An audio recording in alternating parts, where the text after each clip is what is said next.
ব্ল্যাকের টিকিট 200 টাকার টিকিট তারা 800, 500, 600 করে নিতেছে। আমরা সাধারণ পাবলিক দেখতে পারতেছি না। এমন একটা ঈদের উপলক্ষে একটা ছবি ছাড়ছে, আমরা কম টাকায় দেখতে পারতেছি না। 500 টাকা দিছি, নিয়ে গেছে গা।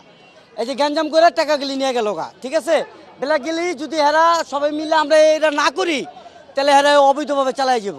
আমরা মাত্র আসছি, যেটা 200 টাকার টিকিট, যেটা 70 টাকার টিকিট ওইটা 200 টাকা চাচ্ছে, যেটা 200 টাকার ওটা 500 টাকা চাইতেছে। এই কারণে আমরা পাইতেছি না, দেখতেছি এখন কখন পাই তারপর।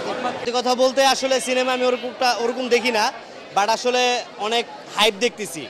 আর আমাদের বাংলাদেশের সুপারস্টার, আমি আশা করতেছি ছবিটা অনেক ভালো হবে। সো অনেক কষ্ট করে টিকিটটা পাইছি, সো আমি আশা করবো যে ছবিটা অবশ্যই ভালো হবে।